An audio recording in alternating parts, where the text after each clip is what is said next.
Hey, it's all about quality, not about quantity. Right? Let's get back to another round of Brewsday Tuesday with DreZ and Big Nate.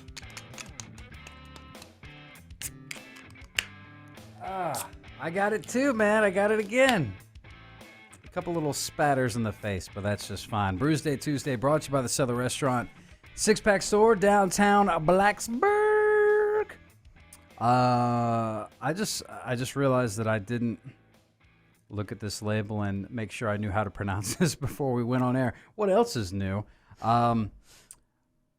Is this? We'll do it live. We'll do it live. Commonwealth Brewing's Hoi Pollo? I would go with Hoi Polloi. Hoi Polloi?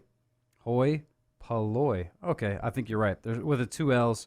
I'm just thinking it's chicken, but there is an I at the end. Pollo, like Spanish for chicken. But either way, this is a hazy IPA. So those other ones weren't labeled hazy, and they were quite hazy. I would imagine this one will be quite hazy. Cascade, Mosaic, and Cryo Simcoe Indian Pale Ale. 6.8% from our awesome, I would say friends, but they don't know us or anything down there, but awesome beer makers down in We'll still Commonwealth. call them friends. I would like to be their friend. I'm very excited. I feel like you did this on purpose. Why? So- Why would you say that? Well, if you're watching on video, you can see how dark this beer is. But also, this is the Hipster Kryptonite from Commonwealth Brewing. It's a wheat Doppelbock, 8.2% ABV. This label is a beautiful thing. I've only until now seen it from afar, but again, for the people watching, that is in fact a picture of the brewer's beard as their label. And well, if your brewer has a beard, they know what they're doing. Well, it's the Hipster Kryptonite, and the beard is green, like, I guess, Kryptonite Kryptonite is green. right? But Yeah. then there's yellow Kryptonite. We're not going into Superman. Let's go into your trip in Virginia Beach. Yes. So back to the trip to Virginia Beach. So basically, my brother, he moved down that way, and this was our first time visiting, so we got to see his house. We took a little tour, nice little neighborhood, all that good stuff. But the other thing that's nice is a buddy of his had lived in that area his whole life. So they're pretty, he was able to show him the ropes and whatnot. And one of the spots that is apparently like a spot to hit is this restaurant called Stuffed. And as you can imagine, if you're going to go to Stuffed, you're going to get stuffed because You're not leaving hungry. the food is phenomenal there. Cool kind of atmosphere. I was surprised that they still have. They're one of the places that has two separate dining areas. There's a smoking There's room? a smoking section. Yes, they have a completely separate ventilation system. So yes, smokers are more than welcome to actually smoke and dine, which is quite rare these days. You only keep that if you know what you're doing. Yeah. So, I mean, I think we went there mainly for like the burritos or something because that's kind of what they're known for. But there's this thing on the menu that my brother's wife, Marie, was like, oh, well, we're going to get this because this is like the best thing ever. First things first, I got to sip this beer and make sure it's the best thing ever as well. So, Have you ever heard of, and I don't know what this is because they also have egg rolls of it and stuff. It's bulgogi steak, Bulgogi, bulgogi. I think it was. I don't remember how. This was a long time ago now. I can't remember. it's called Stuffed or Stuffers, I don't know what you're talking about. the restaurant. Stuffed. It's called Stuffed. And- Stuft. Are they Asian in nature, or is this like a buffet? No, it's not a buffet at all, and they weren't Asian. Like it's more of a. Like I said, it's more like quesadillas, tacos, burritos. So it's more Mexican than anything. Great, right. great beer selection and cocktails. I think we're going cocktails because this is where we went right after the run. Bulgogi, it's like Korean. Well, get this: the Godzilla fries, Okay. Well, now you're just basket of crispy fries, bulgogi steak, power slaw, green onions, tuxedo seeds, soy sauce, and plumber sauce. Whatever the hell half What that is plumber I don't know what sauce? half that stuff is. That's where I would but draw it the comes line. out on this big like basket platter. Huge. I mean, 4 of us were snacking on it for like a long amount of time. And if I go back there again, I'm just going to get that as my meal because that was so damn delicious. It was phenomenal. Absolutely phenomenal. Yeah, I mean, there's a lot of things being combined there, and the fact that it's stuffers would be Stuffed. stuffed. I don't know where you're getting Lord. stuffers, but I can't remember. so check it out. It's in Hampton. I highly, highly recommend you go and get those Godzilla fries. You'll thank me later. How were the cocktails? Cocktails were good too. I can't even remember what we got. Or actually, I was drinking beer. I think BB was getting cocktails, but because it was still early. I mean, at this point, it was still probably maybe a little afternoon because the run. All right, so we had to get up at 5:30 for that run because it was a bit of a drive, and you know we wanted to get there with plenty of time. So I was drinking those beers on the beach, those Yinglings on the beach. At I mean, I don't know, it must have been 9 o'clock, 10 o'clock, and then we went and got ready. Started there with the cocktails. Then we went to another brewery. The name is escaping me. I guess I probably should have looked that up. But they were okay. Nothing to write home about. I mean, we were at Commonwealth the night before, so it's all going to be downhill after that. Although Ouzelfinch was pretty cool, and it was nice. Like, it was very busy. It was a Saturday, and you know, Saturday after, or you know, St. Patty's Saturday, I guess you could almost say. So it was quite busy, but great beer selection, and yeah, it was a good weekend, man. It's a nice little area down there. It's so spread out. Like, I guess because it's like 7 different. There's like kind of 7 different. What would you call it? Areas to the, or what do they? They don't even call it just. It's not Virginia Beach. It's because there's like Hampton Roads. There's Suffolk, which is where my brother is, and it all comes. What's it called? The Tidewater area. Is that the like sort of I the think overall so. umbrella term? Well, from what I'm remembering from 5th grade Virginia studies. Now, do you ever when you go into one of these restaurants, like, and you have something, are you know what, I could make this at home? Like, are you going to be making bulgogi steak at home? No, not at all. Not at all. Especially since, I mean, like you said, plumber sauce. No telling what that is. Yeah, that's way too many. That's too much going on. Like, that being said, Maybe that was holding the dish back. Yeah. Oh, no, I doubt that. That being said, this past weekend we went to the D.C. area for a whole bunch of stuff, and this might be another show in the future, but we like, I'm really a big fan of Brussels sprouts, and we just recently started doing them with like I guess it's sort of a sweet chili sauce that's good. I used to just do honey and balsamic, but the sweet chili is really good. So, but over the weekend we went to a brewery that had them. It was like a sweet chili and like peanut sauce. So you know how you can get the kind of Asian cuisine that has the peanut stuff going on, and those were pretty much the best Brussels sprouts we've ever had in our lives. So I think we're going to try to adapt that into when we make Brussels sprouts next. We'll see how it goes. So yeah, a little something like that. Maybe an idea of a tweak of a recipe, but to try and tackle the Godzilla fries, man, that's a feat that probably can't be done. See, I always think, how could I recreate this at home? I'm never successful.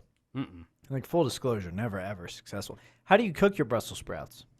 Well, I used to just do them in the oven, but now that we got that Ninja, that's pretty phenomenal. It can do a pretty good job in the crisp function in the air fryer. All right, so next time you're over, I'm gonna blow your mind with some Brussels sprouts, because I love Brussels sprouts. They're one of my favorite side dishes. That's ours as well, and BB would be happy to try it because, like, I mean, we've dabbled, we've done some different stuff with them, but and it's funny because I remember vividly. There was this, I can't remember what it was a commercial. I think it was a commercial for Nickelodeon, where basically they vilify Brussels sprouts, and they like, it's black and white, and it's almost like this guy is gonna make this kid suffer, just like, and all you can eat the rest of your life is Brussels sprouts. And so ever since then, I was just like, oh, Brussels sprouts must be the worst thing ever. I can do it. They're actually pretty delicious when you put the right stuff on it. If they're cooked right, they're Mm-hmm. amazing. Yeah. Yeah, absolutely firm believer in Brussels sprouts. Well, are you going to tell? Are you going to tell the people, or are you So, going to wait? all right. To keep it a surprise for me when I come. You know what? Eat it. You just cover your ears. Okay. So I can do that. the I can cut key off my is headphones. butter, Oh, yeah, I can still hear you if I take my headphones. butter, All right. and a cast iron skillet. Salt All and right. pepper. That's all you really That's need. all it is. You let them caramelize on the outside, so that like outer layer of leaf gets a little brown, and then they'll just kind of steam in that, melt in your mouth. All right. All right. We might need it. We could do a Brussels off.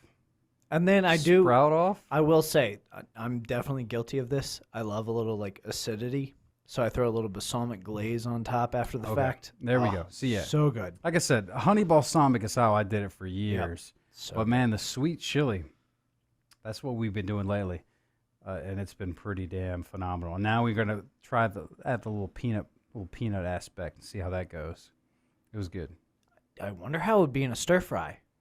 I feel like that would Amazing. only improve it. You replace the garbage mini corn, which nobody ever likes. Throw Brussels sprouts in there. I like it. You like the mini corn? Add it all together. All right, we'll see what happens. Throw it in a pot. Have a good time. But no, it was a nice trip. It is a really good beer scene down there. Like I said, we went to, I guess, a total of 3 or 4 breweries. A couple of them are escaping me. Obviously, Commonwealth was the highlight, so that's the only one that really matters. But And the frat party. well, That was a cidery. it was a cidery, and I can't remember the name of that one either. So Now, do you untap cideries? I do. In fact, I guess I could look at that, and this could probably tell me a little bit more. Although And this was so long ago, I don't know how I would be scrolling a very long I do. time to get Going to it. further into like apps, why is there not a good one for wine? No, there is. Is there It's- ungraped, uncorked, I thought I've been saying uncorked? It should be. I think it starts with a V, but I can't remember because we were actually down in Charlotte the other weekend, and they were telling me about. It starts with a V. It's a similar thing, but for wine. I can't. I'm worthless today, dude. I'm telling you, this heat. I can't do anything. Like I just can't. I can't function in this. I can't work in this environment. It's getting hostile, frankly. Where's Way to bring in a fan. yeah. True story. And we can't have it on, of course, because it'd be too loud. Like I want to open the windows, but we're right by Lee Highway, and it's just you'll just hear nothing but cars going by. If you guys could just drive by slowly and quietly. No honking. We're doing radio. We're doing it live. I'm scrolling now. I'm still just April 23rd, so I still got a ways to go, but I'll get there. What else is good besides the heat, which is not good at all? Talk to me. Oh, look at this. Untapped has ads in my scroll feed now. Look at this. Puff something.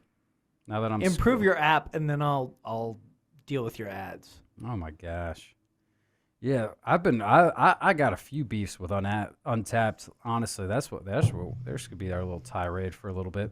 Yeah, I mean, like for the last week or two, I've been battling like just not even being able to click and open the beers. I have to like shut down the app, like restart it, and just nothing's working, man. Pathetic. I feel like there's a small contingent out there that's going to say the same thing to you that they're going to say to me. It's because we have Android phones, and that's not okay. Oh, excuses. If you want to enter the app game, you should be fully prepared to deal with both environments. I'm not using a flip phone. Okay. Come on. All right, I finally got to the trip. All right, and this I guess it'll be chronological. So the first thing we did was we went to this place called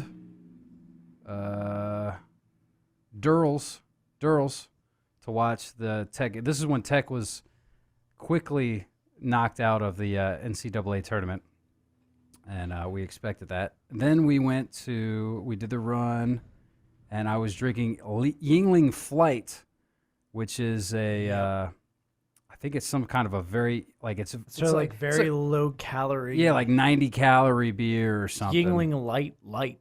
Yeah, so it looks like I had at least 4. I think I had 5 beers out of there. Sly Clyde Cider Works was the frat house cidery. Then we went to Ouzel Finch, but we also went to another one. Where's that one at? There's Commonwealth. Sly Clyde sounds like someone who knows what he's doing. We went to another brewery, and I'm sure I must just be missing the Untap because I thought it was right before Sly Clyde's. Oh, here we go. 1865 Brewing. We were at that one because I can't remember. There was some sort of a claim to it, like I know it was like all black owned or like the first black brewery in the area, something like that. So 1865. So that makes sense. Makes sense. I can't quite remember what exactly it was, but they had a pretty cool atmosphere in there, and Not like a frat house. definitely not like a frat house. In fact, there was one aspect that was classier than any brewery I've seen. So their main beer glass had like, those fancy glasses with like the gold rim around the top? That was like their beer glass. And I wanted one real bad. I was like, these are nice. I mean, a little goes a long way. If you want to open a brewery, I feel like having your own glasses is like the hallmark step. People will notice that. Yeah, and there's obviously the typical pint glass that everybody's used to with your logo, and that's cool and fine. That's great, but something little like that can really, that's what I'm going to remember about that brewery was like, man, yeah, they had those really nice glasses. So we digress. How you thinking about your Hipster Kryptonite over there? What was it again? It's a Doppelbock? Yeah. It's a that's different. Doppelbock, the Hipster Kryptonite, 8.2% ABV. And if you want me to untap this, I'm ready. An 8.2. That's a big boy. Biggest boy of the day. I mean, it's not usually my go-to style, just because they're so hard to come by. Like, you don't find a lot of Doppelbocks, at least in my shopping experience. Like, granted, you can go to the cellar, of course, but in your day-to-day shopping, you're not going to find a delicious Doppelbock. No. This is a delicious Doppelbock, yes. And I'm going to have to go ahead and give it out. Not thrilled about it, but I am thrilled it's going to Commonwealth 5. 5, yeah. Absolutely phenomenal brew. Awesome. Yeah, and it's funny looking back on it when we were there, obviously I'm a big IPA guy, and they had so many IPAs, so I was just like, okay, well, I get one of those, and I was trying to balance it out into 4-packs, and then I was short, so I was just like, okay, well, I can get a 4-pack of those, and then I'll, have one for the show, trade one for another 4-pack that Marie was buying or whatever, and I was just like, well, why didn't I just get a 4-pack of IPAs and then just get a single of that? I don't know. It was because the IPAs matched up like it was perfectly. There was like 8 or something. I don't know. Somehow it worked out. And I was just like, why did I do that? But at the same time, I knew that was just going to be a good beer. So good. And that's the thing. Like, I get in this realm that, I like the hazy IPAs. I like the doubles and whatever. But if you get another style beer made well, I can love it and appreciate it just as much. And that was how I felt about that one. So I was not upset once I finally opened it. I was like, okay, well, this is a good beer. What did you give it? You've got it open, but let's see if this would have been later in the evening. I think I drank one of those. I think, Hipster Crypt. Oh, of course, this is not the. It's not the time I would drink a Doppelbock. Old Mill Creek. That must have been where, I guess that's the neighborhood my brother was in. I give it a 4.25. Okay. It's not too crazy. But IPAs are your preferred style. I prefer exactly. darker beers, But also that wasn't the first. Actually, I can click on it because I had it a couple other times. I wonder if that score increased. It did. Next time I had it, I gave it a 4.5. So like as a beer, there's many different elements that can affect a beer rating. And frankly, this show is one of them. Like, I'll be honest with you. A lot of the times on this show, we probably are a little bit more generous than we usually should be or are, out in the real world. So that's another factor. Like, I bet you just gave it a 5, but if we weren't on the radio, maybe we'd give it a 4.5 or a 4.25. Just saying, just throwing it out there. That being said, I'm trying to be a little bit better about that. And again, I'm, believe it or not going to give this Commonwealth beer the... You can pronounce it. Hoi polloi? Hoi polloi.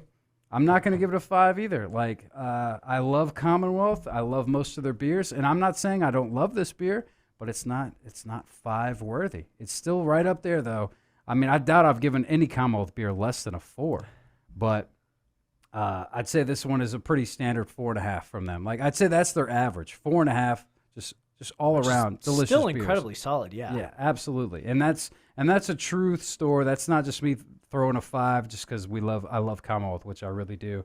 Yeah, definitely get out there if you're down that way. Commonwealth Brewing. There's a lot of great beer. I wish we had more time to go to more of the breweries, but Ouzel Finch is another highlight you should definitely check out. I know that when we had Matt Anthony, our voice guy, on, he was going to be heading that way. He probably actually maybe has by now. So we need to follow up with him and see how it went. But he was asking about advice of which breweries, and I said definitely Commonwealth, Ouzel Finch were the 2 that I recommended. So go do it if you're heading that way. Nate, appreciate you coming in and drinking my beer. Yeah, it's always fun. You know, I didn't get a T-shirt or to go to the beach, but I did drink some delicious beer. Hey, that's about as much as you could ask for in this kind of heat, right? All right, that's a wrap on Brewsday Tuesday. We'll take a quick break, and we'll get back with the tunes here on 105.3 The Bear. I suggest you stick around.